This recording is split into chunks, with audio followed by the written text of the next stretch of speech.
Hello, everybody. Very excited for the rewatch. Thank you for joining for this rewatch series. We have been doing Matrix. We did Spider-Man. We did Star Wars. And now we're doing Matrix. And now it's Matrix Reloaded. It's the second movie. We've already done two of them. We did the Matrix. We did the Animatrix. And now it's the, third movie. I mean, a second live action movie out of the set. And we're excited to be doing this. Myself, it's Coy Jandreau, and Kate Mulligan. And we're excited to be talking about this with you guys today because we're leading up to Revolutions. Revolutions? Nope. Resurrections. That's the one. And we are going to see that really soon. Myself and Coy got a screening. Kate, who's this? Who's this? Who's this? Who's this? I can't take that right now. I can't take that right now. But anyway. So we'll figure it out. Wasn't invited. Great. It was not. No, Kate was not invited to the screening. She was, but she's going out of town to be with family. Priorities, Kate. Priorities. All right, let's get into this thing, guys. It's Matrix Revolutions. I'm ready. Are you ready? Let's do it. Reloaded. Revolutions is next week. This third one. Choose and choose. I got beef and shoes. All right, how's it going, everybody? Chillin'. Welcome back. Yeah. Matrix Reloaded. That's the movie we're watching today. Or we watched it already. That's what we were talking about today. I'll get with it. I'll get plugged into the Matrix soon. Revolutions Reloaded. Plugging in. Look at this lady. Out. Look at this guy. It's nice to have everybody here. Excited. It's nice to be here. We're right around the corner. Coy, I know it's tough, man, but like we're going to the screenings. Well, when this movie comes out, this comes out next week. It'll be like 8 days away. We will already have seen Spider-Man at this point. Yes. But when you got the screening invites for both Spider-Man and this, what were you more excited about? Ooh, Sophie's choice. Yeah. So I would say between the first trailer and the second trailer, I would have said Spider-Man because I was so attached to it. But then the Deja Vu trailer affected me the Deja Vu one, and that was only like a minute long. Yeah, like that was at 58 seconds that like changed my molecular structure. Yeah, like, I saw the world again like I did in '99. Well, what'd you think about the latest one? I thought the latest trailer was out of control. But I'm just giving credit to the 58 seconds. I've never had 58 seconds like rewrite me, and I was like, oh wait, I've suddenly become a different person. It's so good. I think I'm going Matrix. Sorry. Welcome to Coy Superlative Genre. That's what it was. Well, I called Kate and I said 58 seconds that changed my molecular structure. To be Kate, every minute's got to count. I said to Kate, when are you going out of town? And she, whatever she said, what I go, December 19th. I go, perfect, great news. I go, the screening is the 18th.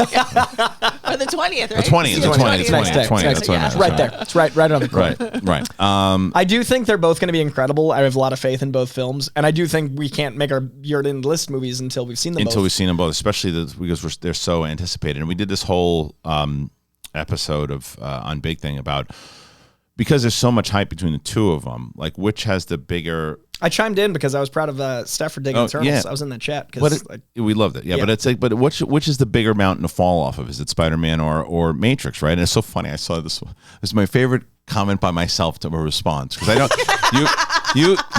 You've been going and you got last Matrix. You were in a mood. I was. I saw you coming back to people and you're like, I'm happy to piss you off. I was like, that's not Coy Jandreau. The thing I like about people is when they. Yeah, but you were spicy. But I was in a little bit of a spicy mood because it was funny because all I saw this one guy he's like, stop comparing two different movies. I simply responded and I said no. See, spice feels good sometimes. But it wasn't. But we weren't comparing them. We're just saying because there's so much anticipation between both of them. Yeah. Is that because I think that if the Matrix doesn't deliver, people are getting hyped up again. Nobody was asking for a fourth Matrix. Nobody, I mean, except you. But nobody was like, oh my God, we knew. Like Spider-Man, we knew it was coming. Yeah. The Matrix, it was like, okay, that'd be cool, right? And then the trailer comes out and you're like, oh, maybe I am getting excited for this. The truth too is that we know it's not the last Spider-Man. It could be the last Matrix ever. It could be. Yes. Yeah. And we're going to get That's into a good it. point. Yes, and we're going to get into that. Occasionally I have those. Yeah, well, you will. That's my one for the day. What I did like is a lot of the comments that it said, that what they really liked about this rewatch series is that these three different perspectives, right? You got the movie fan who's watching things going, okay, here's this particular thing I like about the Matrix. And then you got the guy who's the hardcore Matrix fan who dives into all the philosophy and all that. And then you get the newbie. Raging idiot. No, they get the newbie the new eyes. who represents people who have not seen the movie before or just learning about it. So that's also, I don't know any others of you, so it's been really special for me because I've been so versed in this that it's been really nice to hear Roxy's never seen it. Just alarming. I know. But like, there's so few people that haven't seen it, so it's been really nice for me to appreciate. Of my age, because like 99 was my prime. I mean, I was a junior going into a senior in high school. Like, You're also well versed in entertainment. You're intelligent, so there's not a lot of people that have those Venn diagrams that haven't experienced this part of intelligent entertainment. Well, and the reason I was spicy, which I do not really apologize for, but is I went through like a lot of comments on my YouTube, and a bunch of people were like, "Why does he always have to go so philosophical and he thinks everything's so deep?" Blah blah. And there were people like attacking my other videos unrelated, and I was like, The Matrix is about philosophy. About. And what are you doing on my Blade watch along? By the way, though, I'm glad you brought that up, because I feel that even though that stuff is still in 2 and 3, right? In both Reloaded and it dips. Because here's the way that and Kate and I talked about this before, and we're just going to talk about 2 because 3 is next week, or it might even be this week. I might run 2 of these in the same week as we get closer. I don't know yet. But either way. The difference from what I found the first movie, and we talked about this briefly when we watched The Matrix the first time, it is a movie that is very deep. There's a lot of meaning behind it. It is revolutionary. It is different. And it happens to have a lot of action in it. It's not an action movie. The second movie is an action movie. It's a pure action movie. Yeah, and the third is even more so in my opinion. See, the second one, the reason why I think they're really, I mean, that highway scene, fun. Amazing. But it goes on so long. And there's so many times in this movie that scenes just go on because they're like, look how cool this is. And like when he's fighting all the Smiths in the park, it's like, look how fun this is. And it's so dated now, it looks like a video game, but still for the time it was pretty. Like it still held up. Do you? That was the one, Kristian, you stole the one thing I wanted to say, which was that I have no data for this, but I bet if we collected data, this would stand, which is that I felt that every one of the action scenes was longer than any other. Like if I'm trying, it just felt like I was like, wow, they're still punching each other, but we already saw him fly. Right. Well, I just feel like if you said like, okay, this is the beginning of that action scene and this is the end of it, it would be. Well, that's the difference between the first one and this one. Do you remember when I said they split the script for 2 and 3 into 2 movies? In the action scenes when I'm like, oh, they just literally pulled Taffy. Like they're just like, exactly what they're doing. Yeah. Well, like you took one. It could have been a second. It could have just been 2 movies. It could have been Animatrix as a live action, which I'm not saying do that because I love what they did with Animatrix. I love the medium of animation, but I do think there is merit in the second 2 being consolidated into 1 4 hour. It is. But that being said, though, I do enjoy, and I will say for both 2 and 3, I enjoyed watching them both better now, and I think that it's opposite to what I said about like when I watched Force Awakens, knowing that I knew what comes after it, so it kind of diminishes my enjoyment of it a little bit. This is 2 and 3 because I know there's a 4th one coming. Now I don't know if the 4th one's going to be any good. I could feel very differently once I see it and be like, oh my god, and now they're going to get worse again. But because of the way that they're set up, leading into the 4th one could make 2 and 3 even better, right? Yeah. So 2. It starts up because by the end of 1, Neo flies up into the sky. He's like, I'm going to show these people what you don't want them to see. And he's been freeing people as you watch in the Animatrix. We see that kid come back. Kid has a massive part in the movie. Yeah. Ultimately, the war is over. Right. And that's war is over. Part 3, damn it. Sorry. Gotta save it, Kate. Yes. Sorry. Spoilers, the war's over. But we do see him. 3 spoilers. That's right. But we do see him, that kid. And he says the same thing that he does in Animatrix, which is you saved me, and he was like, you saved yourself, kid. Right? That whole thing. Yes. But we show this is more about and 2 and 3 ultimately are more about that, and even 3 more so. But 2 is a combination of what we liked about the Matrix stuff, and then we start to see more of Zion and the real world. Mm-hmm. I think that's where these movies lost a lot of people. I think that the Wachowskis were so ready for everybody to embrace both worlds, and they were ready for everybody to say, you're going to love the human side of it, you're going to love this rave, you're going to love all this. People are just like, just show me the Matrix. Show me the Matrix. And that's why I think the 4th one is the way that it's built up. But the rave scene is another thing. Too long. I like it. I understand it. There's a celebration. They're in the town. People want to be fucking. I get it. Important. And especially Trinity and Neo. But it's like, and the dream that Neo's having. And he sees her. He sees all this stuff. He has the visions. There's so much in here that we loved about it that really works. There's other stuff that just goes on too long and they just turn it into an action movie. But also, why when you're like, the machines are coming, let's have a party. Like, it was a very very weird. It was the last party. They wanted to make sure if they were gonna die. Very weird. So this is the difference between if you're gonna go out, go a boning. That's what I say. Okay. Like if you're on your way out, it's like the jerking off in the airplane thing. Like if you go down, you're taking it out and you're gonna play with your piece. Okay, that's a thing. That's a yeah. thing. Like if you've never thought if the plane went down, what your last action would be? Would definitely be getting a no face on. Like there's gonna be an experience. Like you get your last. I was gonna tell my kids it's gonna be okay. That's why I don't have kids, Kate. That's why I don't have kids. I was gonna fucking life is beautiful. Like, dance. Like, it's in both Mallrats and in many Chuck Palahniuk books. That okay. I was making a Mallrats reference. But I do think the beautiful thing. We should do a rewatch as we get to Clerks 3.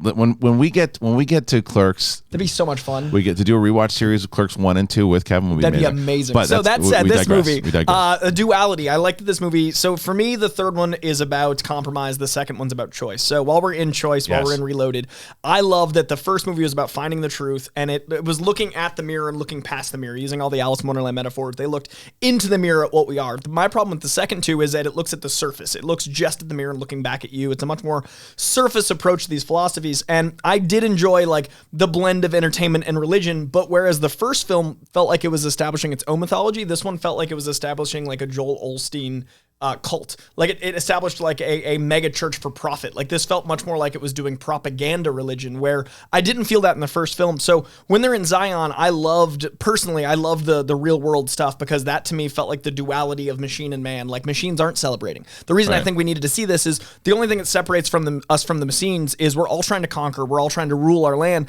but we live for a purpose. And that's what's so interesting about the Merovingian, is the Merovingian, his whole approach is robot-like. He thinks he's a hard determinist. He thinks we have one path, everything is causality. This equals this equals that. Soft determinism is what Morpheus believes. Soft determinists think that our nature and nurture builds up to everything leading in a way. So a soft determinist will listen to the oracle and go, hey, I'm meant to be this. Everything is as it should be. We are meant to be this way, but things I do will affect things. So it's a movie about hard determinism versus soft determinism. And then you've got Neo, who's literally outside all codes and all matrices, all systems. So you've got a lot going on at play, but what I loved was the Merovingian was literally the devil in so many aspects. He was in Red and Black. He was married to Persephone, who was married to the Greek god of Hades, all those things. But you've got Neo becoming a more and more biblical figure. Where it lost me was in the third one, which we'll talk about later. But in this one, we had so much beautiful setup for the duality of man to choice, to taking a left door or a right door, to saving Trinity or saving everyone. All of that is the Matrix to me. But it felt like it forgot what it was because it stretched itself out. That's it. It kept like losing itself. It's that stuff that you just mentioned. It's all there in this one. It's all there, but because it's like, and I also think that's part of the hype machine when you get a successful movie the first time. Because everyone's like, and then you probably get the studio heads in there. I don't know if this is the case or not, but it's like, hey, they really love that bullet time stuff. Do the bullet time stuff, because there's so much of it. And how many times do I got to see Trinity do the thing with the arms and go up? And it's like they just overcook a lot of the moments. And like, again, the highway scene goes on forever. The scene in the park goes on forever. Like the stuff that it just goes on and on and on. So when you get the really interesting stuff, the stuff that you're talking about, it gets lost in a bit. The stuff that was really fun and exciting about The Matrix in the first movie, it starts to get lost. I still had a lot of fun with it. I think the twins, I remember everyone was talking about how cool the twins were. The twins looked cool, but they were so goofy. They glossed over their purpose, though. So there's like one line of dialogue about the twins. The idea is everything supernatural is a glitch. Right. So the idea is like werewolves are real, ghosts are real, vampires are real. They've just been poorly coded. They're an old Matrix. Right. That should have been. That's a whole movie. That's way more exciting. Instead, they're like, look at these guys. And it was so. Right, because they started doing, and he started doing, and like the stupid Palpatine stuff that they do, like that's that's not scary to me. It's stupid. And the conversation in the basement about needing machines to live while we're fighting machines, that would have been the focus of the first movie. Like if it was paced like the first film, the scene where he's talking about like how ironic is it we've got these machines that filter our water, that filter our food, that do all this for us, that are keeping us alive while other machines are killing us, and then being like, well, what's the difference? And he says control, but they don't have control because they love that scene things. By the way. That scene's genius. So that's the stuff in Zion that I really like when he comes up to him and he's just like, good point. Like the whole conversation that they have and the understanding behind it, tying into all the philosophy, and then the Keymaster and all. Did you go back? Did you see the Will Ferrell thing we were telling you about yet? No, I didn't. Okay, well that's okay now. But that's okay now because now you've seen the scene. Yes, because he goes and he sees the what's his face, the The architect? The architect. He sees him in Argo, Aftermath, blah, blah, blah, vis-a-vis. Yes. And there's all this stuff that kind of plays into it, that these things have happened. So, Coy, the question I have that we're going to probably find out in the fourth movie is that he says to Neo at the end of the scene, we're going to jump back and forth, by the way, for whatever scenes that we kind of pop into our minds.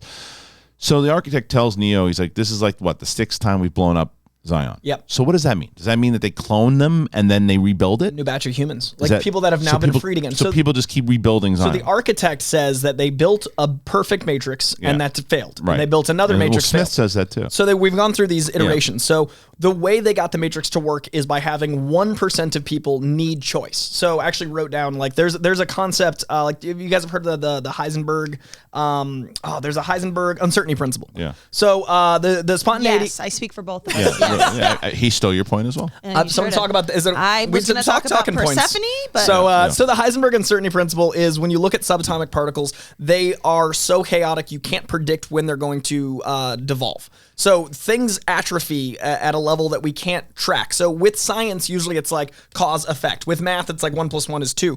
But when we're looking at the Heisenberg uncertainty principle, there's a time when molecules decay and we're like, what's going on? And it's actual chaos. So they make that part of the matrix where we need there to be choice. We need 1% of people to be able to be uncertain in order for this to feel like it's not hard determinism. The matrix didn't work when it was hard determinism, because when a system starts and ends and you know everything that's going to happen, that doesn't allow human beings to have the freedom of choice. Right. So the movie's about implementing something into the matrix, which is Neo, that is the freedom of choice, and having 1% of those people. So Zion is always the 1% of people that are able to escape, and that's why Neo is a fundamental part of the matrix itself, allowing the matrix to succeed. So he's a part of the system that he's meant to disassemble, but the Oracle was actually misleading him in the other ones, and this time in the third film, like Obi-Wan. Choice. It's like an Obi-Wan type situation, kind of telling him what he needs, the same way, leading him in one particular thing, not telling him the entire truth. The mother of the Matrix, being the Oracle, misleading him because he was making choices that inevitably led to the fall of Zion.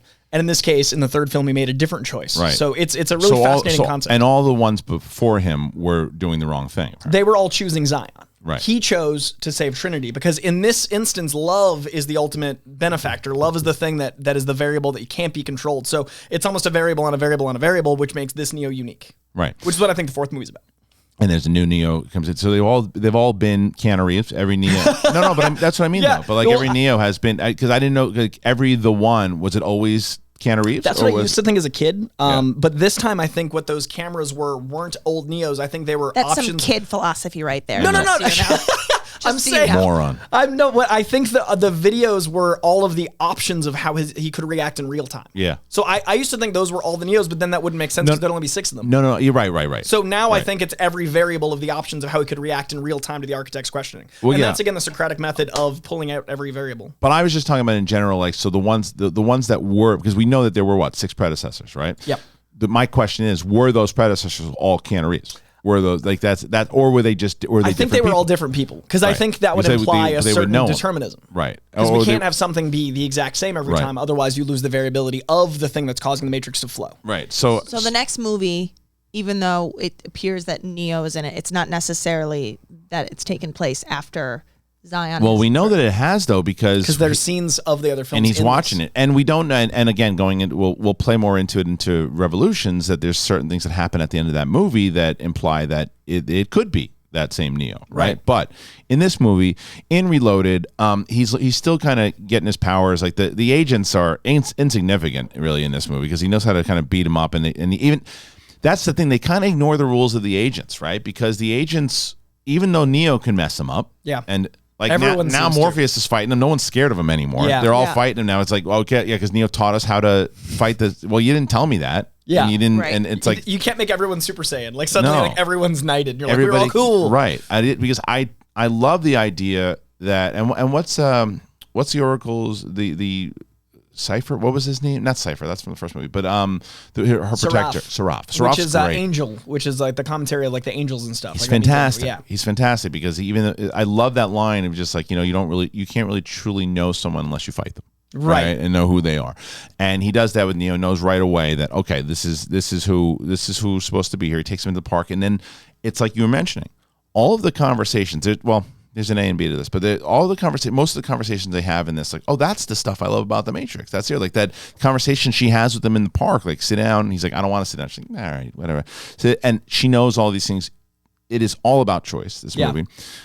The only question that I have, because as we talk about the goof on the Will Ferrell scene with the architect, is that did they try to overcomplicate things with certain things? Because there's certain times, like I thought that The Matrix, even though some people might be like confused by it, you rewatch it, you get it. This one, there's still, if you don't watch it with subtitles, right over your head. Like this stuff. I mean, I know you're locked into it, but there's some people who are like, wait, he said what? Wait, that means this and that. Why is that guy opening all those doors there? And that. Did they overcomplicate things in 2 and 3? I personally think that it's a matter of opinion about how you want your movies. Some movies I want to be... Actually, I had this talk with Mark Ellis the other day about Eternals. I want some of my movies to be something I need to work. Sure. I like to work. So I think that this movie is one that expects you to work. Yes. I think this is a positive. Because I want some things to be like, I want to look what that book is. I want to understand that metaphor. I want to understand that reference. But what the beauty of these movies is, if you don't want that, you can still go, ooh, big fight. Like, right, but that's the thing. It's not. I also, whether it's Inception or the first Matrix or whatever, there's a lot of those movies for me. And even this one, I liked following this one along and going back and going, but I'm thinking about it as like a first watch. Right. It's a very complex. Yeah. One of my favorite things is something that I didn't discover until this rewatch. There's a book that Persephone pulls to open the door. And I wouldn't have ever seen the movie this way without doing the research. So it ties to what you're saying is the movie became another movie for me again, but I think that's beneficial. So the book she pulls is Die Welt als Wund und Volsterlung. I don't speak German. I think you said that wrong. It means the world as will and representation in English. And it basically talks about there's 2 ways that the world can be regarded. So the first way is the world of appearances and causality, which is basically the Merovingians' whole thing. But the second half of the book is once you get past a certain point of whys, which is choice, right? Why this, why that, why all these things? When the whys run out and the fundamental nature of reality sets in, the world in and of itself, the blind will of the world takes over. So there comes a point where no matter how much you chip away at something and question something, every conversation you've ever had with somebody, eventually you're like, because that's the way it is, because that's the way it is. So the book deals with the idea that there is choice, but there's also some things are just the way they are. Well, so it made me see the movie as a different thing because there is the choice of making choices, but there's also, I don't believe in fate, but at the end of the day, there are things that are fundamental to how the world works. And that's literally a boop. And like, I never looked up that book before. Well, there is choice and there's absolute choice. And there's choice for you guys to either go to the grocery store and make sure that you guys are, do it in German. Yeah, but make sure you guys are BUTCHERBOX. Are you spending a lot of money at the grocery store? Or you want to actually get a good deal? I'm telling you, you guys know. I mean, both Coy and Kate. And Kate's had ButcherBox for a while now. Yeah. I'm getting these boxes. I'm a member. Can I tell you that I just bought my dad one for Christmas? You did. I did. Oh, that's so nice. Love that. Yeah, and it's I absolutely love ButcherBox. You guys know that I do. It's so great because it's so. Everything about it, whether it's the better taste, it's more ethical, it's sustainable, all of that. Like when my wife texted me the other day and she's like, "ButcherBox is here!" Exclamation point! I ran in there like it's Christmas. I feel like the same way that my 4-year-old opens up a Barbie box, right? Yeah. Or my 10-year-old opens up. She's opening up a book. A book. True. I know. I am opening up ButcherBox because when it comes to the meat, that will be the centerpiece of your holiday meals, which we already have done with the stew and the brisket. The brisket. Nope, I thought you said bris. I'm like, nope. Different. Brisket. Oh, yeah. Oh, my gosh. The stew meat? I have the stew meat. Oh, my gosh. When you invest in high-quality meat from ButcherBox, the benefits go way beyond a great-tasting meal. Fact. ButcherBox sources their meat from partners with the highest standards for quality. No more searching the grocery store for 100% grass-fed beef, free-range or organic chicken, wild-caught seafood, and more. Their sourcing decisions are made. What they do is they keep the farmer, the planet, the animal, and all of your family in mind. So much, it's funny because you can customize the boxes. You, Kate, you said that you got the ground turkey. Yeah, the ground turkey. So we'd always gotten ground turkey from the store. Yeah. So I said, Kate really liked the ground turkey. And we're like, all right, let's try it because my wife is very particular. Yeah. Ground turkey. She's like, I don't know. We got it. It's all we get now. We got ground turkey. We get the chicken tenders. Except you got to try the shrimp and you got to try. Really good? Oh my God, the shrimp is super. And the cod. It's so good, and we put it in like in a sauce. We did tacos, everything about it. So good. So we did the ground turkey. We've been using the ground turkey for everything. I made turkey burgers out of them, like it's everything. So it was delicious, and the family loved it. Turkey meatballs. We called them yummy balls. So good. What is your favorite thing about ButcherBox? That's the question. And I'm going to ask you guys, because if you have gotten it, and if you have not gotten it by listening to this show, what the hell is wrong with you? You are not listening to The Matrix, and you are not taking your choice purpose. And the purpose is ButcherBox. I'm telling you, there are no antibiotics or added hormones. Each box contains 8 to 14 pounds of meat, depending on the box that you choose. That's enough for 24 individual meals. It's packed fresh and shipped frozen for convenience, so you can save time on your next grocery store trip. Customize your own box or go with one of theirs, which is what I do. Either way, you get exactly what you want. So this holiday, ButcherBox, listen to this deal. They always give the sweetest deals. I got that turkey for Thanksgiving. Oh my God, it was so good. Anyway, this holiday, ButcherBox is giving new members 1 pack of bacon for free in every box, plus $20 off each box for the first 5 months of your membership. That's free bacon for life. For life, and up to $100 off. So you got to sign up at butcherbox.com/bigthing. That is butcherbox.com/bigthing. Man, I love. I made a pot roast the other day. It's so good. It's so good. I never know what cut to get for a pot roast, so they were just. It was so easy. They're like have options. I love it. I love it. It's the season for it too. It's like nice and LA brisk in the 60s. Yeah. You know what what I do like about, and it plays into both 2 and 3 in the theory of like love, right? And what love is and how important it is, and that's a lot of themes in a lot of different movies. But in this one, obviously, the bond between Trinity and Neo. And that lady and the orgasm cake. They had a really good bond. One of my favorite scenes in cinema. It's hilarious. I love that scene so much. I was like, how I give me a piece of orgasm cake? Every bite being a different code and evolving. Man, that's it. I mean, that's when I start to turn into Joey Pants and go, why didn't I take the blue pill? At that point, it's like, why do you need the red pill? You have that cake. That's an option. I'll be over there. I like ButcherBox, but send over that cake. You get served that cake on the plane, and that way you got options. No shit. But either way, man, like the theories and what they did, and Monica Bellucci, holy shit, man, she is perfection. She is. Which one is she? The Merovingian's wife, Persephone. Oh, yeah. She's the one that just a kiss, and I love that idea. Love is when she wants that kiss, and she's like, "That's terrible. I'm out." Yeah. She knows. She's like, "Come on, that bullshit." She's like, I know what you look like. Her, he wants that passion. And Trinity, and that I remember being in the theater when Trinity pulls the gun on her, like, and people erupted in laughter. Right? There's like these little moments that, like, there's not a lot of humor in the Matrix movies, but when they do it works, right? And what we're not talking about is Harold Perrineau, by the way, who plays Link. Incredible.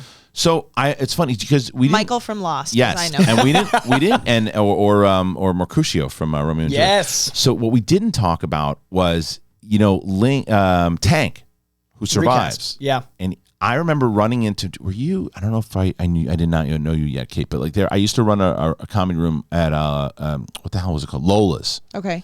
Yeah. Didn't Sebastian. No, I don't think I knew you yet. Yeah. Sebastian. We used to go up there, like a lot of different people used to go up there. We used to have some really fun shows. Ari Shaffir, it was fun. But I remember, and it was packed. I remember one day, and I saw Tank. Yeah. And it was this whole big thing all over he left because of money. Yeah. And he wanted more money, and they told him, "No, you're good, but you're not. I mean, no." And he made a massive stink about it. And they said, "Bye-bye." Yeah. And I remember seeing him like, "Dude, you were great. And, wish you would have been in those new movies." And he's like, "Me too." Right. And then, but I'll tell you, Harold Perrineau is just a different kind of actor. Yeah. He's just so, like, the eyes are such an open window of soul that you need for this character. Yeah. Because if you don't care about his relationship with her, you don't care about the other religion they introduced. And I really care about their relationship. Because that really where's my put? That bracelet and the charm and all those things, like, that's so important for this concept of Zion, because the thing that separates us from the machines is love, is sex, is religion, is belief. And if you don't have him be able to believe, then you lose. And it takes him a second. Yeah, and they set that up in the beginning where he said, "Well, sir, I'm not sure. We've never done it," and because he's learning about it, he's taken the ship because he was kind of asked to do it, and it's funny because it really, I mean. if you really dig deep and you know the story, the why he's there, then you're like, oh, he replaced the dude who wanted more money. But they made it work in the story, and they also made it work with the passing of. I mean, even though it's in the third movie, but they made with the passing of the Oracle. Yeah. Although, and I know it is the third movie, but I do feel like that exposition was wildly out of hand when she's like, "Yes, sometimes I look different. Yeah, sometimes people. Yeah, I'm not what you." And I was like, "We get it. She died. One the line. lady died. One line. Could have been one line." But that's like that is to me like them really stretching. But I think that it's still. I didn't mind that, but we'll get to it in the third one. But this one. It's about choice. It's about, I mean, even, and then Smith, who is... I love his motivation in this, because Smith's basically like, I wanted to kill you before, but now I have no purpose except ending all things. I'm a virus. I miss having purpose. Is my purpose to have no purpose? Like, I love that Smith between 2 and 3 is like having an existential crisis as a machine. Yeah, where he's just like, I only know anger. Well, but this is the thing, is that we built machines and we didn't know how to control them all the way through. We wind up saying, no, we don't need you for this purpose. And then they said, well, screw you. We're going to have a revolution, right? Mm-hmm. That's what Smith is doing. Yeah. He's part of the system. He doesn't want to be part. He tells Morpheus in the first one, he wants out. He hates it. He doesn't want to be there. It's a prison for him. He wants out. And then when he finally gets out, he says to Neo in this one, he's like, thanks for freeing me. He's like, you're welcome. Right. And it's like, and he has this whole thing.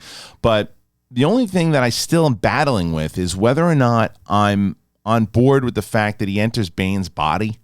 Like, the only way I accepted it is because they have the thing on their heads, and that they're able to link in somehow. So somehow the computer got in. It's the same way that I don't know if that Neo uses the Force at the end, basically, and shuts down all the the Sentinels. There are some leaps, and to me, I see Smith obviously as the parallel, the opposing and equal and opposite force. We talk about equations in the third film, but the equation to counter Neo. So like that's the leap, is like Neo was able to be reborn in the Matrix and thus be reborn in the real world because he was able to separate his mind from his body enough to be like, I am free. So maybe Smith was able to learn that because Neo was in his body, but I could have used a little bit more dialogue. I could have used a little bit more like, and after our experience, blah, blah, blah. It became a weird horror movie. With Bane, like once they 70s alien like horror. Yes, and also the character himself. It's like the casting wise, it's the same thing. It's like that guy doesn't look like. It would have been more effective to me if it was somebody like Roy Jones Jr.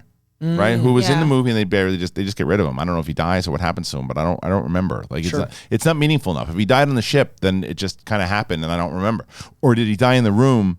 I don't remember, but Roy Jones Jr. is in it. He stands by, he has a memorable role. But if it was someone like that, or someone likable, or had a face, or someone you set it up with, that then they start kind of turning. Bane. How do we not know that the name Bane is like? If you ever, I don't trust this guy. You guys, if you ever meet anybody named Bane, run. Right, and then then there's a setup, and now we know she's in it. Niobe, played by Jada Pinkett Smith, is in the new movie, but she's set up in the second movie. Set up that she had the relationship with Morpheus, and now I love that trio. Me too.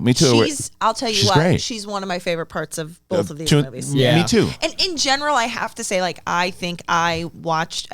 Listen, I had no expectations because this wasn't. The Matrix was not a movie that changed my life. Sure. There was my molecules are in the same aware place. of it For now. Aware of it, yeah. But so I didn't have, there was no pressure on 2 or 3. So I feel like I have much more, I mean, I've got notes. You've heard, I'm making jokes or whatever, but I do have to say, like, they're just different movies. They're just very different movies. 1, 2, and first. 3. Yeah. I feel like 2 and 3 are a pair. And it's funny because to me, I actually feel like I might even, and we could talk about it later, but I might even like 3 better. Wow. Because I feel like it's almost like a scale, and like it's philosophy, and then there's a little bit less philosophy. I think that and then at the very end, there's no philosophy. And I'm like, great, show me the robot. True. But I also think that if you're also embracing, as I made the point earlier, the Zion part of it, because one is all Matrix. Yeah. With a blend of, hey, we're on the ship, we're doing this, but it's like 80-90% Matrix. Yeah. Right. Second one is like 70% Matrix, 30%. Zion on the real world, maybe even a little bit more, but not much. And then the third one is like 80% real world, 20% Matrix, which I think is why a lot of people got lost in that one. But again, we'll talk about that in a bit. But this one, and watching what that scene and setting up the fact that choice beliefs, the idea that Morpheus is going to have his beliefs tested, that the Oracle keeps giving this message of each single person who every single time they tells them, you've got to make a choice, no matter if it's Morpheus, if it's Niobe, no matter who it is.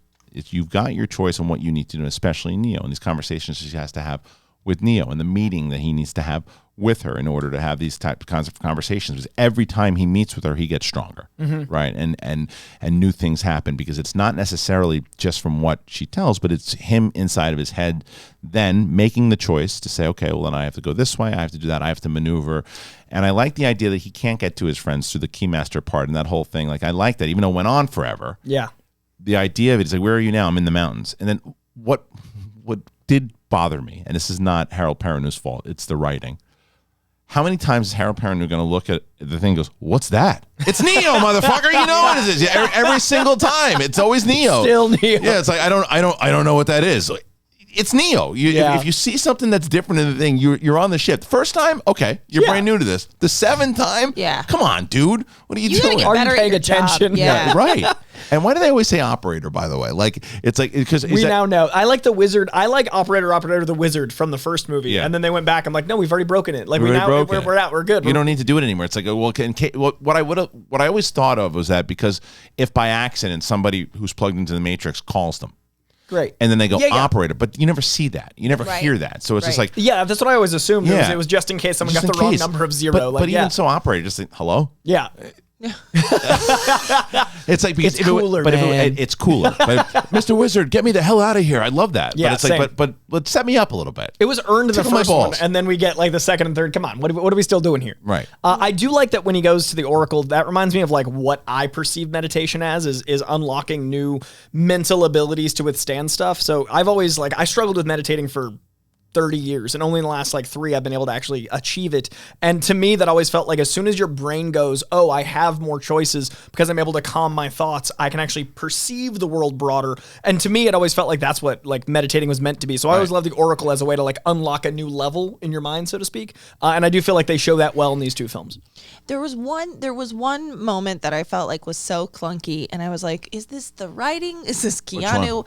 It was when he's in with the architect, and Trinity's picture comes up, and he goes, Trinity! Yeah, right, yeah, and I'm like, what? That happens a couple different times throughout the series, like, And that's the other thing. Trinity! These movies do... An apple! Yeah, these movies do that a lot. It's like, but if I see you, I go, Kate.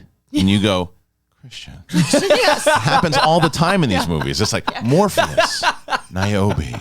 That other Trinity. guy. What's the third guy's name? Yeah. It's like, Admiral blah, blah, blah. But it's we hate each other. But it's not like one of these things where I'm like, Coy? And you're like, Kristian? It's like, Coy. Kristian. It's just short of soap opera. It's just sort of like push and zoom. Right. Yeah. But a lot of this stuff that happens in this movie does set up, like I said, and I stick by it, that when I saw it originally, I felt the same way. I was like, okay, so this movie, a lot of people were disappointed by it, right? I liked it because I said, well, it just depends on how the third one delivers. And it's so weird after rewatching it, because I still feel now this isn't the, the second piece of it now. It's because you have now it's the second piece out of the 4 movies. It's not just the end all be all. It's not just the middle anymore. Right. And it was the middle for a while. And it's still a 4-star film for me, but I'm really disappointed in it to this day. Pure action. It ended with, I'm going to show them something you don't want to see, and then he never does. Well, but no, but I that's wanted the thing, to see him flying around the world being like, yo, humans, wake up. We saw it in Animatrix, though. That's the thing. Neo? Yeah, man. Remember what he's doing? He's like, that's the whole thing with the kid. When the kid, he's been freeing people, and they talk about it briefly in this one. Yeah, okay, I know. Yeah, that one short. Yeah, because Morpheus says we've freed more minds. Take in consideration, we have freed more minds in 6 months than we have in whatever it was. So they were doing it. They were, but one visual. But that's the problem, and not even a visual. He says it in a line. Right. I would have liked a scene. Yes. Because that's how it ended, and I wanted the whole sequel to be that. Well, it goes back to your previous point of how the Animatrix could have been a good thing of them freeing people and going through. I'm going to show all these people, and when realizing this is exhausting. Like, right. Because then it explains it. If he's at the end of the first movie and he's like, I'm going to show all these people what you want to see, and then the next movie is him trying. He's like, there's too many of these fuckers. Yeah. And I don't know what to do. Because that scene's beautiful when he's got all of the believers coming up to him and like wanting a piece of his time, and he's like, but I need you. Like, they're like, Trinity says they need you, and he says I need you. That's such a beautiful scene. It is. That should have been an entire act. Like, I would have liked more. Like, if the first act of this film is freeing and seeing the people that believe and all those things, I would have been more invested in the characters. So when the fights happen, I care. But this is also why it is now harder for me. And I'll tell you, if there was not a fourth movie and we watched this movie as it is, I think I would have way more criticisms because now I don't know where it goes. And I love that, man. And I love that. And maybe that's why I'm thinking Matrix over Spidey, because like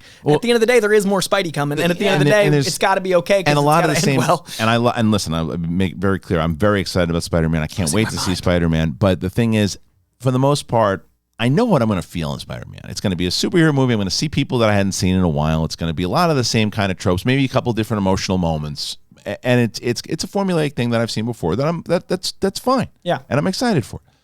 Matrix could, if done right, could blow your fucking mind and could do it the right way in a fourth movie that you're like doing exactly what I just said, and that's because this movie has the possibility to do two things. It's either make 2 and 3 better because it ties in and makes more sense now, or it kills the franchise.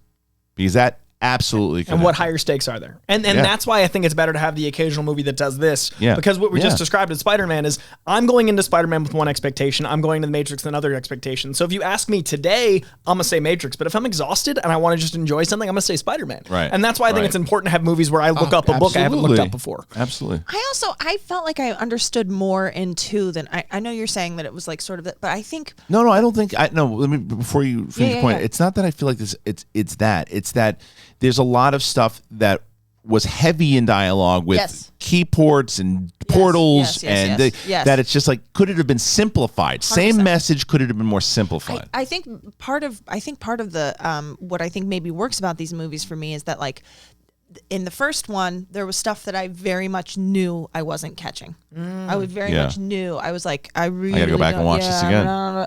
But this one, I was sort of like, oh, that looks cool, or that like. So I probably missed a lot of shit, but I wasn't aware. Like you talking about like, and he's there, and he's with Persephone and stuff. Like I didn't know I was missing that, and I don't know. Like you didn't feel an absence. I didn't feel an absence, and I feel like that's maybe why I don't mind. Right. Like because there were things that you missed. I remember that we told you, no, this did happen, and this like the hallway scene. Oh my god! And you missed it, like you missed it for that particular thing. There's nothing that you like that stuff that he mentioned. You don't miss anything out of the movie for not knowing that. That's the stuff that he picked up. The stuff that they wrote. You didn't notice the Heisenberg uncertainty principle was at play in the Matrix? Come on now, Kate. Right. Get your shit together. I definitely felt like with the first one, I was like, oh man, I'm not. So maybe that's what the benefit of 2 and 3 is. They can be both heavy and more linear. You can have both the overcomplication sort of like, and also you're feeding both. Yeah. You know what I mean? Like, and I was sort of what like, a fine line that is. Like, and that's a beautiful, rare thing in cinema to be like, hey, we can appease these crazies that are going to research every book, and also like, look how dope this looks. Well, that's what they did but I do think that it suffered from its own success of the first movie was because, like I said, there's just and I could hear the studio execs going, more bullet time. Bullet time. They like that. Everybody's doing that in the commercials now, and they just did it in Shrek now. So we got to do it even more. Fight 100 so. Smiths. Yeah. Let's. How many Smiths we got? We got about 15. He's coming out. Make it 150. Make do it 300. A bowling pin sound. Yeah. Do a scene where they're all coming running around, and it's like you could see that there was a lot of cooks in the kitchen, and I felt that way anyway. Or maybe I'm wrong, but it wasn't. That's what I meant by overcomplicating things in general, not just with the dialogue, with the too much stuff. Going back to the highway thing, because you get to the Keymaster, I really liked a lot too. I liked it. Was that what he was? Was he the Keymaster? Yeah, I think that's his name. Ghostbusters, whatever. Yeah. But either way, like I liked him a lot because he was just kind of like a kind old man, right? And I gentle. I loved his gentle spirit. Trying to come in. Yeah. Is a dog trying to come in? Maybe. Yeah. There's a sense. The curtain appears to be moving from the bottom. I've got to hear about your Revolutions thoughts. So I know we got a time constraint with you, but I got to know. Oh, well, I think we can start. We'll be able to start the okay, good. Because I was worried. Because I've never heard anyone say 3 is their favorite in the history of time. We'll be able to start. I'm sorry. Hey, you're saying out of 2 and 3. I think out of 2 and 3, I do think I prefer. I have similar thoughts to you that I wound up enjoying. I've only seen 3, I think, once before this time. Cool. Me too. And if total. But if I watched it a second time, which I very well might have, but if I did, there's a lot that I didn't remember. Right? Two I've seen a handful of times because I remember. I think that I remember seeing 2 in the theater probably 2 or 3 times. Yeah, one I watched it a bunch. Definitely only saw once, and then I said, and I think it was because of the way I summarized for myself is that what I felt so fascinating about the first one, and they still had a lot of it in the second one, was the Matrix. The Matrix is non-existent in the third one. Yes, for the most part, and even when it is, it's not the Matrix that you really know. It's corrupted by Smith. I think we're gonna get 90, 10, and 4. Yeah, 90% Matrix. I did forget. I was like, wait, why is Keanu Reeves not doing better fighting? Like, why is he not? And I'm like, oh, he's not in the fucking Matrix. Like, yeah, right. he's a dude. He's in the real world. And that goes back to the beginning of this movie, or excuse me, the end of this movie, where Neo does the thing to the Sentinels when they're coming in. He shuts them all down after Morpheus, and which I love the fact that Morpheus is so defeated mentally. He's just like his whole purpose. His purpose has been defeated. Because his purpose is that the one is going to free him, the war is going to be over. Yeah. Right? Which ultimately happens. But spoiler. Yeah. But he believes, he's like, well, what happened? She lied to me too? Like what's going on? And then here's Neo, who becomes a Jedi and shuts it all down and then passes out and falls down. And here's Bane running around the joint. And now Bane has shut down stuff. And then there's this really weird ending with the table and then Bane and then to be continued, the weird horror movie ending. Yes. Yeah. Which I didn't love. Because it's just like if you're to be concluded. Concluded. Yeah. Right. Which now not true. Yeah, now not true. Liars. Yeah. Fucking liars. Scum. Just kidding. But you know what I also noticed is that everybody really has clean teeth in the Matrix. True. And I'm sure that they all use Jada QUIP. Pinkett Smith especially. It's gorgeous. Gorgeous. And because from what I found out is in the future they have QUIP. They absolutely have QUIP. And if you guys have already been keeping your mouth in tip-top shape, now what you get to do is earn some rewards while you're at it. Upgrade your QUIP to a new smart motor. And what you can do is you can track and improve your brushing with the free QUIP app. This is something that Coy Jandreau has been doing for a while. Big fan of it. You can earn amazing rewards like free refills, products, Target gift cards, and much more. And beyond just the brush, QUIP has a whole line of stocking stuffers for everyone on your list. And there are 2 ways to floss. You can get the floss string that expands to clean. You have a reusable floss pick that replaces over 180 disposable picks with every refill. There's a refillable gum that is sugar-free. It has a long-lasting mint flavor, and it comes with a dispenser. The refillable mouthwash that is 4 times concentrate, plus good for you and the planet. But in addition to the brush heads, QUIP also delivers fresh floss, toothpaste, mouthwash, gum refills, and every 3 months from $5. Shipping is free, so you can save and skip the hustle and bustle of shopping in store during the holidays and into the new year. And here's more good news. QUIP is running their best deals of the year, which means you won't be paying through the teeth when you gift better oral health this year. Now, if you go on over to getquip.com/bigthing right now, on top of their holiday savings, you will get your first refill free. That's your first refill free and up to 40% off of bundles at getquip.com/bigthing. GETQUIP.com/bigthing. QUIP, the good habits company. All right. So get yourself some QUIP. And an orgasm cake. Yes. Very important. If you can find one. I mean, I've been to sold both those together. QUIP would be like apple. That is the magic. If you guys know anyone in LA that sells orgasm cake, you leave that in the comments, please. Orgasm cake inside of a toothbrush. But either way, the future. Is there anything else besides we shut it down for this one that we're missing? We got the relationship. Obviously, what's going on is Island Commander who wants to, he doesn't believe he's jealous because Morpheus used to plow his lady. So but now it's always that guy. It's like, dude, but you got her now. But his beliefs juxtaposing on top of it. If you're worrying about it, you're gonna lose her, which you don't necessarily do, but you kind of feel like you will. Yeah. And during all of that, he doesn't believe it. He tells, and he keeps getting shit on every single time because then the president, if you will, he's just like, nah, you take the ship, go ahead, take the Nebuchadnezzar out. And the Nebuchadnezzar, when the Nebuchadnezzar blows up, you feel it. And what I thought they did very well with that ship was they almost treat it like the Falcon. Yeah, there's a loyalty. It's a personality to the ship. And when Morpheus feels it go, we feel it go. I like that moment in the movie a lot. Yeah, I do feel like that. I'm obviously watching things through Star Wars eyes these days. Yeah, of course. But I did feel like there were I don't know if they were even intentional homages to Star Wars, but like, yes, the Force. I was like, oh, I've seen this before when Vader, picks somebody up by their neck from 10 feet away. There was just like a lot of stuff like that, and also I felt like the vehicle, like I don't know, just sort of like sometimes the look feels very Empire to me too. Yeah, it's like an anime Star Wars blend, and these are archetypal concepts. So I feel like they're definitely blending beautifully. But our main, like our access to those is Star Wars, so like that would be the parallel. Did the you know what I liked, and again, this goes. Speaking of Star Wars and the stuff that I've been blue in the face about saying, the stuff that I think that works with the TV. With Star Wars that they've gotten back to is the stuff, the homage to the stuff that inspired Star Wars, right? That was lost in some of the sequel films. How dare you? How very dare you? I apologize. However, I feel similar to the second Matrix, right? Where there is that philosophy and there's all that stuff that's there. But by doing the stretching out of the taffy, if you will, there's this stuff like that. I felt like even though the martial arts is there, it was different. Like I felt like in the first movie when they're like the Kung Fu movie was impact hurt. You felt the impact of the blows. This feels like, and I know one of them is meant to be a dance with Seraph, but the rest feel like a dance, and you don't feel like the same. It's not the same attachment to the Kung Fu side of it, or even the Western when he's in the first movie when he's back with Smith and like the paper bag flies by and it's supposed to signify like the dust thing. It like that stuff that made it. Oh, that feels like that was kind of lost, and it just felt like here's a video game because it felt like a video game. Sorry. God bless you. Could you hear my stomach? Just a little bit. Go, my stomach went. Need some of those tasty wheats.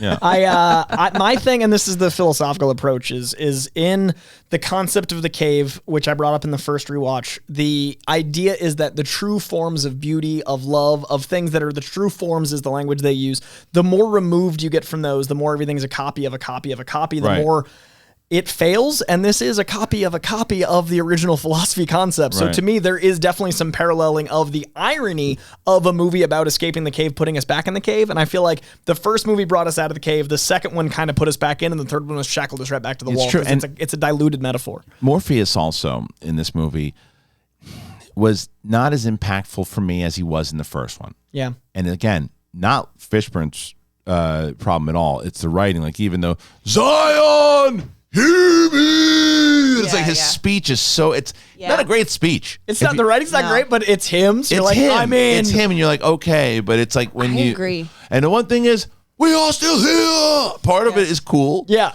But part of it's like, that's not a great speech.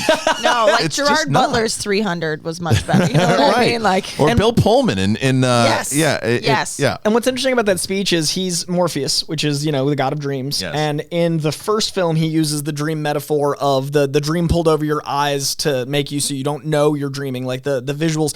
And in this one, he talks about a dream of a Zion that's free. So in every iteration, we've never seen the reality that he chooses to live in. So we've got two worlds, but we kind of have a third world, and everything is just an abstraction to Morpheus. He's always chasing something. He's never fulfilled the dream of reality, the dream of this thing. So that speech was kind of like muddling the rest of his, for me, rest of his ideals. Like if he's always chasing something, we've already got the one. We've already got these things. Bro, live in the now. And maybe that's what the character is supposed to represent, is like he's never capable of living in the now, and that's why he lost Niobe. But I do feel like that speech was kind of counter to many of his other beliefs. Yeah, there's a lot there. Listen, Sean Astin's speech as Mikey in the Goonies. I mean, come on, that's the bar. That's where we go. Yeah, but it doesn't lead to a rave orgy. No, and you frankly, make a great point though that because Lawrence Fishburne is the reason why you sell that at all. 100%. It's his gravitas. It's what he does, and even watching, and nobody's watching him from the side, and like. There's a lot, and we also set up Link's relationship, and I thought that was set up really well with is it Dozer and Tank's sister. So and the fact, and you like those families, which course. I dig, and they're quickly like that one. And you understand. The one joke we got with like there are moments of hilarious. Like, and they're so rare, like you said, that you really like need that laugh because it doesn't feel forced. Right, it feels like okay, that's just a moment they threw. This will be funny if so and so says it here, and like. It worked, you know, and you need that humanity again to juxtapose the machines. Yes. Lawrence Fishburne read the entirety of The Raven at Stan Lee's funeral, and it was one of the most impactful 15 minutes of just like this man could do anything. And I do feel like a lot of the lines of the Wachowskis writer just like Larry's going to say it. We don't have to worry about it. Like just like there was one line though that, and it was the third movie, and we can talk about it now, but that did not work for me. Is I think you should drive though. like that's what you're thinking about. That's right your now? moment. That's the moment. But that's another thing. But Agreed. the second movie, overall, I did enjoy it more. I enjoyed watching this movie leading up to the third one because I started to think that I was going to dread the third one, and we'll talk about the third one in a moment. I did not, but I thought that okay, this is exactly how I felt. There's a lot I did the same way as you guys though. I said this is cool to look at, but man, you could have fit so much more of the Matrix and the philosophy and the overall idea if you would have just cut out. Just trim some of this fat. 14 minutes of the motorcycle. Is that how long it was? No, I mean, truly, I'm telling you. It's a $60 million chase scene. $60 million because they built a highway. Chase. Yeah. So it's a circle. They literally built a circular highway. That way they could film, and it's all GM vehicles. So they literally have one company sponsoring the vehicles, and it's a $60 million scene. I just remember it's like 4 indies. It's crazy. And the thing is that because the first movie made it did not cost a lot of money to make. No. It made a shit profit. It made a shit ton of money. Yeah. And like now you can here's that budget times 1,000. Right. Go fucking nuts. And it's like, but that's what made the movie so special. And the technology, the first one, you didn't need it. Reinvented tech for the first one. You didn't invent tech for the second one, so it felt like it was chasing evolution versus revolution. Ironically, with the third title, you didn't need the big budgets because you cool. had the core of the special. I mean, there are some really visually gorgeous stuff that's happening. Right? Yeah. There is a ridiculous part in this movie that I'm so glad I remembered it. And I caught it when I saw it the first time in the theater. It's so stupid when he's fighting all of the what's his name, the Machiavellian, Merovingian. When he's fighting that guy, his buddies. He's fighting everybody in the room, and it's again a scene that goes on way too long. There's an Asian dude that he's fighting on the stairs, and Neo just punches him in the face, and the guy goes and passes out for some reason. And then comes back and he's fighting and Neo hits him in the head with a big thing and crushes his skull. But it's just like watch that scene if you're watching. He goes to sleep. And Neo just punches him and he goes. He knows kung fu, you guys. It's so bizarre. It's just a stupid choreography. And choreography was, I think a lot of this movie, the best way I could say, as much as I don't mind this movie, a lot of it is overcooked. So for me, the first film is I've only given 15 films in the history of cinema 5 stars. I don't believe in perfection, but I think 15 films are perfect. And this is one of them, the first one. Matrix, yeah. This one to me was a little bit better than I was afraid I'd remember it. Like I was very trepidatious to reopen this. So I gave this 4 stars. We'll talk about the third film next week, but the drop off between 1 and 2 was way easier to handle than for me the drop off from 2 to 3. So I'm really excited to talk about that. Yeah. And that said, there are more images in this than I remembered being so impactful to me. Like the Zion rave scene, the orgy scene, like that's one of the reasons I wanted to go to Burning Man. Like not to be perverse, but like I wanted to see what a culture of people that were all out of technology, that were all about each other, communicating in that way. And to me, that is, and that's what we talked about it briefly last week in the first Matrix with like how important I think sex is to humanity. I do think they captured sex in this movie without it being perverse, and that's a beautiful thing for people to experience. I agree with that, and I also think that there's that there's a scene we didn't really talk about that is, I do like the idea that Trinity, she's promising Neo, he knows that she's going to be in trouble. That scene's going to happen. And the one that we open up with, and he's like, "You got to promise me you're not going." And she's like, "Okay." I didn't. The only reason she goes in is to save them, save him because the rest of them crap out in that scene. She's got to do it, right? So she goes in and she says to him, "I'm sorry," which plays in later on in the franchise. But like, and I love that scene when you see the computer code and he reaches in and he restarts her heart. That works so well because he can see it. Yeah, because that makes more sense than when he's using the Force in the real world, and then Bane becomes Smith. Like the Bane becomes Smith is a weird horror film, and it's like if someone in the comment section, like, well, the reason why that works is because it transfers through the thing. I get it, but it's still fucking weird.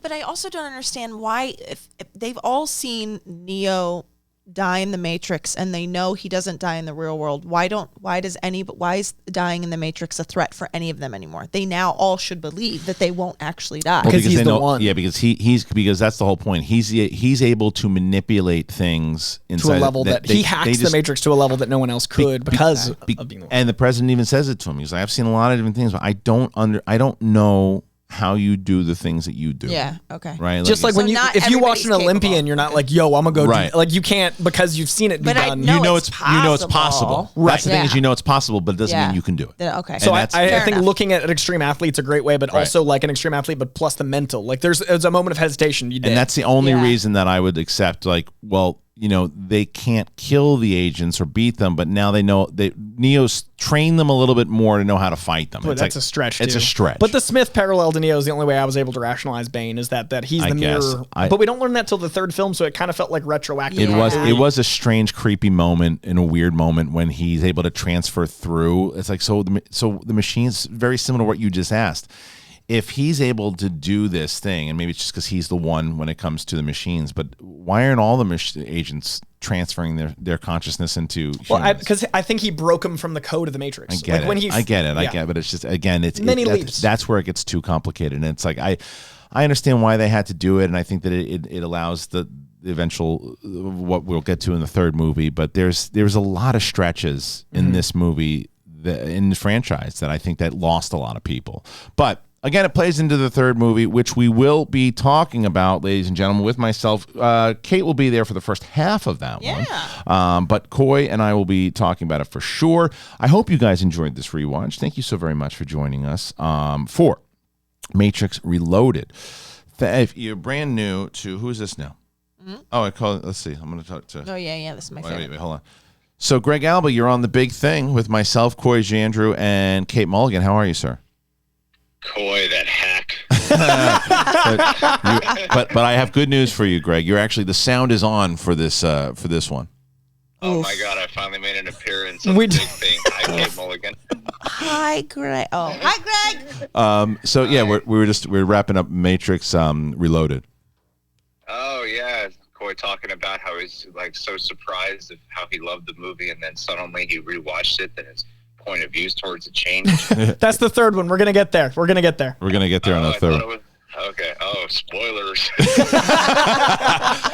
But actually, I do need to. Are you gonna be around a little later on? Can I give you a shout?